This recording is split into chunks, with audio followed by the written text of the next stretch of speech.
capítulo 4, começando dizendo assim, primeiro ele fala assim, instruções a Timóteo, ele continua com as instruções para Timóteo, né? Então diz assim, o Espírito diz claramente que nos últimos tempos alguns abandonarão a fé e seguirão espíritos enganadores e doutrinas de demônios. Você veja assim que é uma palavra bem atual para o tempo que estamos vivendo, tá? Olha aqui, ó, o Espírito diz claramente, está claro, que nos últimos tempos alguns abandonarão a fé e seguirão espíritos enganadores e doutrinas de demônios. Isso aqui é apostasia, que é aquela negação e abandono da fé, tá? E eu quero perguntar para você, como é que tá teu coração? Tá firme, firmado? É isso que nós temos que manter o nosso coração firmado, porque diz que alguns vão abandonar a fé. Se vai abandonar a fé, é que alguém que estava na fé, mas viria a abandonar. Ah, isso é claro, ele está vivendo isso, né? Paulo está vendo isso acontecendo. Pessoas que estavam na igreja deixaram ir. Nós vimos muito isso acontecendo nesse tempo. Pessoas que, com o fechamento das igrejas por conta da pandemia, não voltaram mais. E eu pergunto para você, será que essas pessoas elas estão numa outra igreja? Será que elas estão seguindo a palavra, seguindo a fé? Eu garanto para você que não. Né? Por experiência própria, por pesquisas, o que os pastores têm falado, as pessoas não voltaram mais para a igreja e se esfriaram e muitos abandonaram a fé realmente, tá? Isso aqui é sinal claro dos últimos tempos, tá? Versículo 2. Tais ensinamentos vêm de homens hipócritas e mentirosos que têm a consciência cauterizada. Ele está falando o quê? Essas pessoas seguirão a espíritos enganadores e doutrinas de demônios. Então, gente, isso aqui é muito perigoso, porque nos últimos dias, assim, nos últimos tempos, isso tem ficado muito claro, né? Na questão, assim, de doutrinas realmente de demônios, não há mal nenhum, não tem problema nenhum. Você pode fazer isso, você fazer aquilo, não tem problema nenhum, não dá nada, né? E você veja assim, espíritos enganadores, né? Que vêm de homens hipócritas e mentirosos. Homens hipócritas e mentirosos. E hoje em dia você pode ver até mesmo pastores disseminando ensinos que vão totalmente contrário àquilo que o Senhor deixou claro. Porque eu digo assim, a palavra de Deus ela não mudou. A palavra do Senhor permanece a mesma. Aquilo que a palavra diz que é pecado, continua sendo pecado nos dias de hoje, tá? Então, não é normal lesbianismo, não é normal homossexualismo, pode ser pro mundo, tá? Mas a palavra de Deus continua não sendo, não tem brecha. E hoje em dia você vê pastores falando assim, não, agora super graça. Isso é uma doutrina de demônio. Super graça, não, uma vez salvo, sempre salvo, não precisa se preocupar, né? É a graça, mas espera aí. Tá? E o que o Senhor fez por nós, e o sacrifício de Jesus, tá? Esses tempos atrás eu vi uma postagem, tá? Foi até um pastor conhecido que fez essa postagem e eu fico assim, meu Deus do céu, quantas pessoas estão vendo isso? E era uma declaração de um psicólogo dizendo assim, você não precisa ir à igreja, tá? Não faz mal de vez em quando você deixar de ir ao culto no domingo e ficar com a sua família em casa, tá? Eu digo pra você assim, é sim uma doutrina de demônio isso, porque eu pergunto pra você, né? Então ali falava, fica em casa com a sua família para dar atenção, não tem problema faltar ao culto, mas eu pergunto pra você, na semana inteira, o problema com a sua família de atenção é justamente naquele período que você estaria na igreja?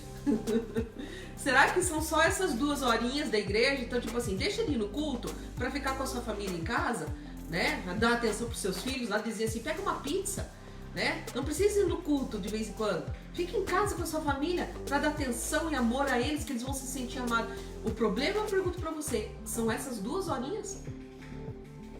E o resto da semana? E o resto das noites da semana? Né? Será que realmente o problema é as 2 horinhas ali que passa na igreja, às vezes até menos, né? Será que realmente é o problema? Gozado, né? Que quem fala isso, né, e posta isso, justamente é um psicólogo. E eu digo para vocês, essas pessoas que normalmente ficam isso, dando essa atenção, são pessoas que depois precisam de psicólogo. Então veja se isso não são doutrinas. Eu dei aqui somente alguns exemplos, né, de ensinos, de espíritos enganadores, doutrinas de demônios, porque fala aquilo que a pessoa quer ouvir, não o que o Senhor quer. Né? É aquilo assim, não, eu quero ouvir isso, eu quero, né? Isso aqui é gostoso, ó, puxa, ficar em casa, comendo pizza com a família, isso é legal. Então assim, fala aquilo que a outra pessoa quer ouvir. Então vou faltar no culto. Gente, por que não se preocupou no resto da semana? Eu fiquei pensando isso, gente, o problema é aqueles minutos que você passa na igreja. Tem certeza disso? Né? Você veja só como que as coisas estão, a super graça, né? Não tem problema, não tem problema o homossexualismo, o lesbianismo dentro da igreja, né? Gente, isso é terrível. E tantos outros exemplos que nós poderíamos dar. Ele diz aqui, ó, versículo 3, e proíbem o casamento e o consumo de alimentos que Deus criou para serem recebidos com ação de graças pelos que creem e conhecem a verdade. Por quê, gente? Estava acontecendo lá o gnosticismo, tá? E eles estavam falando assim, não precisa casar. Né? Falei assim, não seja celibatário, tá? Não precisa casar. Então, olha só. E consumo de alimentos, assim, não. Olá, gente, voltamos, né? Talvez seja aqui porque aqui em Curitiba pelo menos está chovendo muito, né? Então, aguardamos aqui um pouquinho e você vai entrando novamente, agora aqui conectados, né? Com o sinal novamente, tá ok? Então, nós estamos falando aqui sobre que eles estavam proibindo os casamentos e proibindo que comesse alguns alimentos, né? Tipo, você não deve comer isso, você não deve comer aquilo, né? E ele fala aqui no versículo 4, pois tudo que Deus criou é bom e nada deve ser rejeitado se for recebido com ação de graças. Então, assim, tudo que Deus criou como alimento é bom, tudo. E daí aqui diz, pois se for recebido com ação de graça, que não falte ação de graças naquilo que você, quando você sente à mesa, quando você come, tá? Sempre com ação de graça. E no versículo 5, pois é santificado pela palavra de Deus e pela oração, tá? Por isso, assim, como é importante você dar graças ao Senhor pelo alimento, né? E estar ali em oração por tudo que o Senhor tem dado a você. Versículo 6, se você transmitir essas instruções aos irmãos, será um bom ministro de Cristo Jesus, nutrido com as verdades da fé e da boa doutrina que tem seguido. Então ele está falando, olha Timóteo, se você transmitir essas coisas que eu estou dizendo aqui para os irmãos, você será um bom ministro de Cristo Jesus, tá? Nutrido com verdades e boa doutrina que você tem seguido. Olha, você tem sido, né, um discípulo maravilhoso. E se você transmitir essas verdades, você vai ser um excelente ministro. Versículo 7 ele diz assim, rejeita o quê? Porém, as fábulas profanas e tolas e exercite-se na piedade. Até uma versão que diz assim, né? Rejeite, porém, as fábulas profanas e fala assim, né? De velhas caducas. Por quê? Aqui ele estava querendo dizer assim, ó, tem algumas coisas que tem acontecido, até mesmo dentro da igreja, coisa assim, que parece que a pessoa perdeu a capacidade de pensar, né? Então, assim, é aquela pessoa assim que caducou já. Por isso que ele quis dizer. Ele estava assim, já, puxa vida, as pessoas não estão mais pensando, estão agindo sem sanidade. É isso que ele está querendo dizer aqui. Em algumas versões fala, né, exatamente isso. E no versículo 8 ele diz, o exercício físico é de pouco proveito. A piedade, porém, para tudo é proveitosa, porque tem promessa da vida presente e da futura. Ele não quer dizer aqui, gente, que você não deve fazer exercícios físicos, tá? Mas ele tá falando assim, tem pouco proveito. Perto da piedade, o exercício físico tem pouco proveito. Por quê? O exercício físico tá ali trabalhando o seu corpo, tá? Mas também tinha pessoas que ficavam só cuidando do corpo, né? Tem pessoas que você vê assim, só fica postando isso, né? De cuidar do corpo, assim. E ele fala assim, ó, a piedade, porém, para tudo é proveitosa. Porque tem promessa da vida presente e da futura. E o que é piedade? Senão você se compadecer do sofrimento alheio, né? Você ser uma pessoa misericordiosa. Agora, assim, não adianta você ficar se cuidando do seu físico, assim, e não olhar para a pessoa que está do seu lado. O pastor Alex tem pregado muito sobre isso, né? Porque não tem a ver somente conosco, mas tem a ver com as pessoas que estão ao redor de mim, aquelas que estão precisando de uma palavra. Então, assim, de nós sermos piedosos, estar ajudando as pessoas que estão ao nosso redor. Isso vai ter mais proveito do que se você fizer um exercício físico, tá? E daí ele diz aqui, ó, esta é uma afirmação fiel e digna de plena aceitação. Versículo 10, se trabalhamos e lutamos, é porque temos depositado a nossa esperança no Deus vivo, o Salvador de todos os homens, especialmente dos que creem. Então ele está falando para o Timóteo, ó Timóteo, se nós temos trabalhado até aqui, se nós temos lutado até aqui, é porque a nossa esperança não está no homem, não está em nenhuma outra pessoa, mas está no Deus vivo, no Salvador de todos os homens. Então, meu querido, para você também que está trabalhando, que está lutando, você está fazendo isso por quê? Porque a tua esperança deve estar no Deus vivo. É assim que deve ser.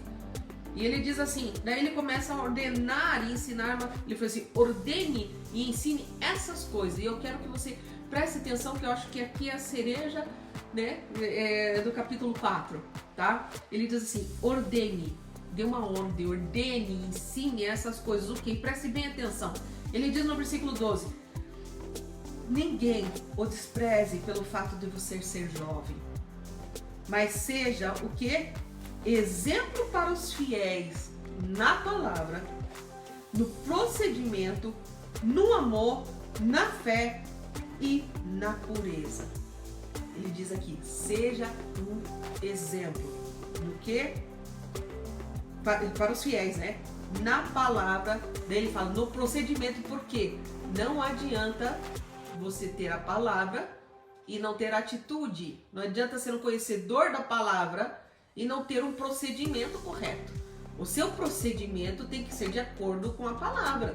Então, assim, seja um exemplo para os fiéis na palavra, no procedimento. Também não adianta ter atitude, daí ele fala assim, no amor, na fé e na pureza. Não adianta você daí ter uma atitude se não tiver amor. Você veja que uma coisa está linkada à outra. Fiéis na palavra, no procedimento, que é como você vai se conduzir. Daí no amor, porque se conduza com amor, faça tudo com amor. Na fé, tendo fé e crendo naquilo que você está falando e pregando. E na pureza, manter o coração puro. Tem pessoas que foram tão machucadas que hoje não mantém mais o coração puro. Foram contaminadas, então mantenha a sua vida pura. E ele diz assim, ó, no 13, até a minha chegada, tá? Dedique-se à leitura pública da Escritura, à exortação e ao ensino. Então, até que eu chegue, pregue a palavra publicamente. Ensine e exorte através dela. Não negligencie o dom que foi dado a você por mensagem profética com imposição de mãos dos presbíteros. Então, assim, ó, eu não sei quantos de vocês que estão ouvindo já receberam uma imposição de mãos e receberam um dom. Ele diz, se você recebeu isso, ó, não negligencie o dom que foi dado a você. Ele está falando ao Timóteo, foi dado um dom a você. E não negligencie isso. E eu não sei qual é a sua situação. Se você recebeu um dom, e ele fala aqui como que foi recebido por mensagem profética, com imposição de mãos dos presbíteros, né, de um líder, de um pastor, sobre a sua vida. Então ele fala assim, não negligencie isso. Às vezes você até recebeu, mas não acreditou, tá? Então não negligencie isso. E no versículo 15 ele diz, seja diligente nessas coisas, quer dizer, seja cuidadoso nessas coisas. Dedique-se inteiramente a elas, para que todos vejam o seu progresso. Quer dizer, se você se dedicar totalmente a essas coisas, ser fiel na palavra, no procedimento, na forma, na pureza, pregar a palavra, exortar publicamente e não negligenciar o dom que está em ti, né? Ele diz assim, ó, para que todos, dedique-se totalmente a isso, para que todos vejam o seu progresso. Se você fizer todas essas coisas, as pessoas vão ver o seu progresso. Vai ser notório, as pessoas vão ver isso. E ele termina dizendo, atente bem para a sua própria vida e para a doutrina, perseverando nesses deveres, pois agindo assim, você salvará tanto a si mesmo quanto aqueles que ouvem. Né? Olha que versículo maravilhoso. Tá? Depois volte lá, leia versículo por versículo, que ele diz: atente bem para a sua própria vida e cuide da sua vida. Olhe nessa manhã de segunda-feira para a sua vida, para o seu coração, tá? E para a doutrina, aquilo que você tem recebido. É uma palavra sã, é uma palavra que tem base, é uma palavra bíblica, sem deturpação alguma. Então, persevere nesses deveres, pois agindo assim, você não vai salvar só você mesmo, vai salvar também aqueles que têm ouvido. Aquelas pessoas da sua casa que têm ouvido, aquelas pessoas que estão ao seu redor, serão salvos por causa disso também. Meu querido, minha querida, que o Senhor abençoe a sua manhã. Vamos dar um abraço aqui ao pessoal.